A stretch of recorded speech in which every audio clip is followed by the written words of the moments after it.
বাংলাদেশে ভোটের রাজনীতি এবং ভোটের মাঠ অনেকটা ঠিক জটিল নাকি জটিলতর, নাকি ভয়ঙ্কর, নাকি আশঙ্কাজনক, এটা বোঝা যাচ্ছে না, বলা যাচ্ছে না।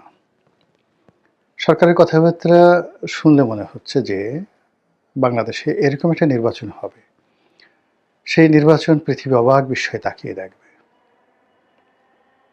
রাষ্ট্রের যে সকল কর্মকর্তা কর্মচারী যারা নিজেদের পিঠ বাঁচানোর জন্য গত 17 মাস যাবৎ প্রাণান্ত চেষ্টা করছেন, যারা এখনো পর্যন্ত ঘাড় উঁচু করে কথা বলার যোগ্যতা অর্জন করেনি, যাদের মেরুদণ্ড নিয়ে তারা নিজেরাই লজ্জার মধ্যে আছেন, তারা এখন পুরো জাতিকে আশ্বাস দিচ্ছেন চিন্তার কোনো কারণ নেই, নির্বাচন হবে এবং আমরা দায়িত্ব পালন করব, চোখ বুজে আপনারা ভোট কেন্দ্রে নির্ভাবনায় আসবেন।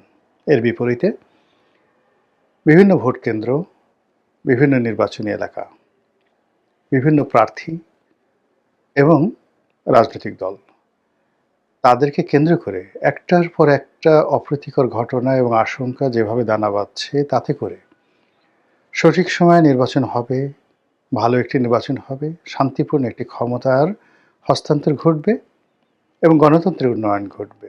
জুলাই আগস্ট বিপ্লব, হানা ভোট থেকে শুরু করে যা কিছু এই সরকার তোড়জোড় করেছিল, তার একটা শুভ পরিসমাপ্তি ঘটবে। তার কোনো লক্ষণ এখনো পর্যন্ত আমাদের দেশের সবচেয়ে বেকুব যে লোকটি রয়েছে সেও ভাবতে পারছেন না। আর যারা জ্ঞানীগুণী রয়েছেন তারা তো দাড়ি বাঁকা করে, মোজ বাঁকা করে, চুলে জট ফেলে, তারপরে নাকে নস্যি লাগিয়ে বলছেন আচ্ছা ঠিক আছে, ভেবে দেখি কি হয়। অথচ নির্বাচনের আছে মাত্র 2 সপ্তাহ, অর্থাৎ 12 তারিখে যদি নির্বাচন হয় 48 ঘন্টা আগে প্রচার প্রপাগান্ডা বন্ধ হয়ে যাবে। 2 সপ্তাহ না, ঠিক হায়েস্ট 10 দিন। তো এই 10 দিনের এই সময়টিতে আমরা কি দেখছি? তারেক রহমান সাহেব বড় বড় জনসভা করে বেড়াচ্ছেন, জামাতের আমির বড় বড় জনসভা করে বেড়াচ্ছেন এবং বাংলাদেশের যে সকল এলাকাতে স্ট্রং, শক্তিশালী বিদ্রোহী প্রার্থী আছে, এরকম 4-5 জায়গাগুলোতে যাদের ক্রেজ আছে, পরিচিতি আছে, জাতীয় রাজনীতিতে পরিচিতি আছে এবং যাদের টেলিভিশন ফেজ আছে, এ সকল প্রার্থীদের এলাকাতে যে সকল মারামারি, হট্টগোল, গণ্ডগোল হচ্ছে সেগুলো আমরা ফেসবুকে দেখছি। এর বাইরে সত্যিকার অর্থে কী হচ্ছে? আপনারা এই যারা ফেসবুক, ইউটিউব দেখেন, আপনারা কি জানেন যে ঢাকার সবচেয়ে গুরুত্বপূর্ণ নির্বাচনী এলাকা মিরপুর। মিরপুরে কী হচ্ছে? আপনারা কি জানেন কারওয়ান বাজারে কী হচ্ছে? বিএনপির যে জোট প্রার্থী মিস্টার সাইফুল, জামাতের প্রার্থী তার নামও সাইফুল, আর বিদ্রোহী প্রার্থী তার নামও সাইফুল, 3 সাইফুল সেখানে কি করছেন? অথচ one of the K point Karwan বাজার, ফার্মগেট, বেগুনবাড়ি এই সমস্ত এলাকাতে। ধানমন্ডিতে কি হচ্ছে? ধানমন্ডি 10, যেটা ঢাকা 10 আসন, সায়দাবাদ বাস টার্মিনাল এলাকাতে কি হচ্ছে? আমরা শুধুমাত্র ঢাকা শহরে মির্জা আব্বাস আর নাসিরুদ্দিন পাটোয়ারি কী করছেন এই একটা খবর ছাড়া আর কোনো খবর জানি না। ব্রাহ্মণবাড়িয়া শুধু রুমিন ফারহানাকে কাঁদতে দেখি, হাসতে দেখি, তার হাস নিয়ে যা কিছু হচ্ছে এইগুলো দেখি।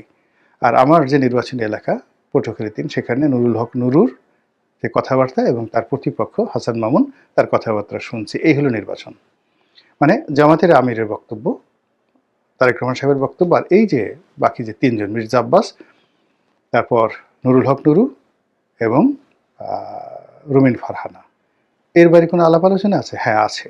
হঠাৎ করে আরেকজনের বক্তব্য সামনে আসছে, সেটা হলো আসিফা আশরাফি পাপি এবং তার হাজব্যান্ড যে জনাব হারুন, তাদের সঙ্গে ওখানে জামাতের প্রার্থীর যে বিতণ্ডা চলছে ওটা নিয়ে কিছু কিছু খবর আসছে, কিন্তু এর বাইরে অন্য কোথাও কোনো খবর আমাদের জাতীয় গণমাধ্যম, আমাদের যে সামাজিক মাধ্যম, এখানে ওইভাবে আসছে না। ফলে আমরা যারা ঢাকা শহরে বসবাস করছি, এই শহরে প্রায় 2.5 কোটি থেকে 3.25 কোটি লোকের বসবাস। এই 3.25 কোটি লোকের সঙ্গে সঙ্গে ঢাকার আশেপাশে যদি নারায়ণগঞ্জ ধরেন, নরসিংদী ধরেন, সাভার ধরেন, অর্থাৎ মানিকগঞ্জ ধরেন, এই যে পদ্মার এপারের যে অংশটুকু আছে, অর্থাৎ পদ্মা, মেঘনা, এটার যে মোহনা, এই এলাকাতেই দেশের কম করে হলেও 8 কোটি মানুষ বসবাস করে। 18 কোটি মানুষের মধ্যে 8 কোটি মানুষ এই এলাকাতে বসবাস করে। তো এই 8 কোটি মানুষের যে অধ্যুষিত এলাকায়, এখানে যদি আপনি ভোটার ধরেন 4 কোটি ভোটার, তো সেই ৪ কোটি ভোটারের মধ্যে কয়টি এলাকা নিয়ে আপনি কথাবার্তা হচ্ছে? তারেক রহমান সাহেব একটা ভোট কেন্দ্রে যাচ্ছেন বা একটা নির্বাচনী জনসভায় যাচ্ছেন, একটা আ নির্বাচনী এলাকায় যাচ্ছেন। সেখানে কখনো ৫,০০০, কখনো ১০,০০০, কখনো ৫০,০০০ লোক হচ্ছে। এটা আসলে ভোটের সার্বিক চিত্র নয়। কিংবা জামায়াতের আমিরে যাচ্ছেন ১০,০০০, ২০,০০০, ৫০,০০০ লোক হচ্ছে। এটা ভোটের চিত্র নয়। আমার কাছে যেটা মনে হচ্ছে ভোটটা বেসিক্যালি পর্দার আড়ালে ধুমায়িত হচ্ছে। কার পক্ষে যাবে, কার পক্ষে যাবে আমরা জানি না। কিন্তু ফলাফল যে ভালো কিছু হবে না তা নেতাদের কথাবার্তায় বোঝা যাচ্ছে।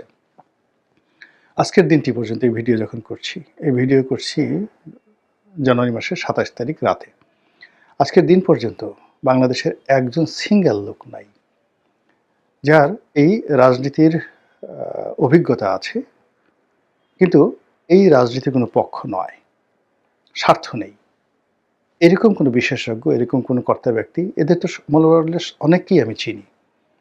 তাদের সঙ্গে রোজ রাতে টেলিভিশনে টক শো করি, সভা সমিতি সেমিনারে দেখা হয়, টেলিফোনে কথাবার্তা হয়। একজন সিঙ্গেল লোক ইতিবাচক কথা বলছে না।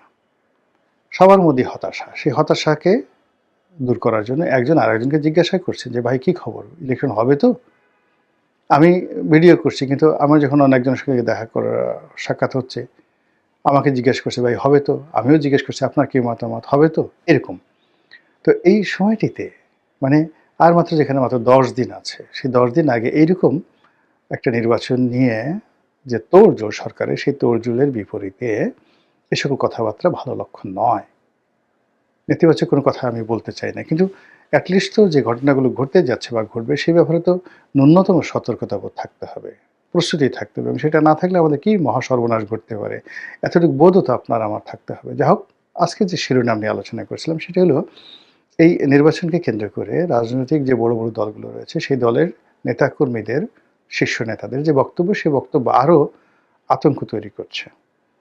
ইতিমধ্যে আপনারা জানেন যে জনাব তারেক রহমান সাহেব সন্দেহ প্রকাশ করেছেন যে তিনি বলছেন যে নির্বাচন নিয়ে চক্রান্ত হচ্ছে। তারপর জামাতের আমির তিনিও নির্বাচন নিয়ে শঙ্কাবোধ করছেন যে নির্বাচন নিয়ে মানে ইঞ্জিনিয়ারিং করার চেষ্টা করা হচ্ছে, ভোট চুরি করার চেষ্টা করা হচ্ছে, ডাকাতি করার চেষ্টা করছে, এবার ডাকাতদের হাত কেটে দেওয়া হবে। মানে এরকম নানা রকম নানা মহল থেকে উস্কানিমূলক বক্তব্য দেওয়া হচ্ছে। আবার অন্যদিকে ডক্টর মোহাম্মদ ইউনূস তিনিও বসে নাই, তিনিও ষড়যন্ত্রের গন্ধ পাচ্ছেন। ভালো কথা। এরই মধ্যে যেটা হচ্ছে, তারেক রহমান সাহেব একটি তার বক্তব্যে বলেছেন যে আপনারা তাহাজ্জুদ নামাজ পড়ে ভোট কেন্দ্রে যাবেন। তারপরে ভোট কেন্দ্রে পাহারা দিবেন। সারাদিন ভোটাররা যেন নির্ভাবনায় নিশ্চিন্তে ভোট দিতে পারে। আর সারাটা রাত তাহাজ্জুদের পর আপনারা পাহারা দিবেন, কেউ যেন ব্যালট বাক্স ছিনতাই করতে না পারে, সিল মেরে ব্যালট বাক্স ভরতে না পারে, এগুলো পাহারা দেবেন। উনার কথা কজন শুনবেন আর কজন ভোট কেন্দ্রে উপস্থিত হবেন আর কজন তাহাজ্জুদ নামাজ পড়বেন এগুলো পরের বিষয়। কিন্তু বিএনপির লোকজন তাহাজ্জুদ নামাজ পড়ে। আবার তারেক রহমান সাহেবের নির্দেশে তিনি সারা বাংলাদেশের যদি আপনি ১৫,০০০ ভোট কেন্দ্র ধরেন, ১৫,০০০ ভোট কেন্দ্রে তার যদি ১০ জন করে তাহাজ্জুদি কর্মী বাহিনী লাগে তাহলে তার ১.৫ লাখ কর্মী বাহিনী লাগবে। আপনার কি মনে হয় বিএনপিতে ১.৫ লাখ লোক তাহাজ্জুদ নামাজ পড়ে? বিশেষ করে যারা তরুণ, যাদের বয়স ২৫ থেকে ৩৫ এর মধ্যে বা ২০ থেকে ৩৫ এর মধ্যে, তারা তাহাজ্জুদ নামাজ পড়ে তারেক রহমান সাহেবের কথা মতো ভোট কেন্দ্রে যাবেন এবং ঈমান এবং ইয়াকিনের সঙ্গে দায়িত্ব পালন করবেন। এবং এটা নিয়ে আপনার যদি সন্দেহ থাকে তাহলে জামাতের অবস্থা কি? জামাত টিটকারি করছে, ও মাই গড! তাহাজ্জুদ নামাজ পড়ে হলো জামাতের লোকজন। আমরা পড়ি তাহাজ্জুদ নামাজ। বিএনপি কি তাহাজ্জুদ নামাজ পড়ে? বিএনপি যদি তাহাজ্জুদ নামাজ পড়ে তাহলে বায়তুল মোকাররমের সামনের দোকানগুলোর অবস্থা কি হবে? বিএনপি যদি তাহাজ্জুদ নামাজ পড়ে তাহলে গুলিস্তানের যে হকার, তারপরে সায়দাবাদের বাস স্ট্যান্ড, মিরপুর স্টেডিয়ামগুলো যে আছে সেই স্টেডিয়ামের চারিপাশের যে চাঁদাবাজি, মার্কেটগুলোর চাঁদাবাজি, গুলিস্তানের মার্কেটগুলোর চাঁদাবাজি, কারওয়ান বাজারের চাঁদাবাজি, এগুলোর হবেটা কি? তাহাজ্জুদ আর চাঁদাবাজি তো একসাথে চলতে পারে না। বিএনপির লোকজন তাহাজ্জুদ নামাজ পড়বে, তাও আবার তারেক রহমান সাহেব বলছে তাহাজ্জুদ পড়ে সেখানে যাবেন।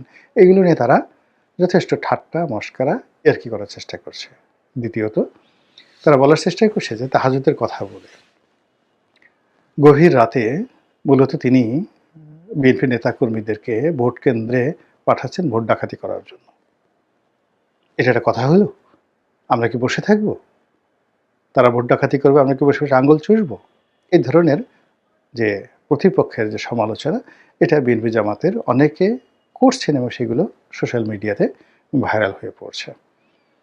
এর বাইরে জামাতের যারা লোকজন রয়েছেন তাদের বক্তব্য যে এই যে তাহাজ্জুদ নামাজ পড়া, তাহাজ্জুদি হুজুর, রাজনীতিতে এই কথাগুলো তো আসলে শেখ হাসিনার জমানাতে অহরহ হতো।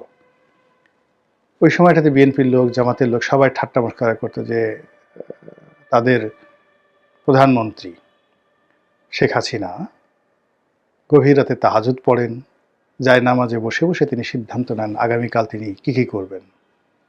কয়টি মামলা হবে, কয়টা মোকদ্দমা হবে, কয়টি গুম হবে, কয়টি হত্যা হবে, কয়টা টেন্ডারবাজি হবে, কোন ব্যাংক দখল করা হবে, এই জিনিসগুলো তিনি সেখানে বসে বসে সিদ্ধান্ত নেন।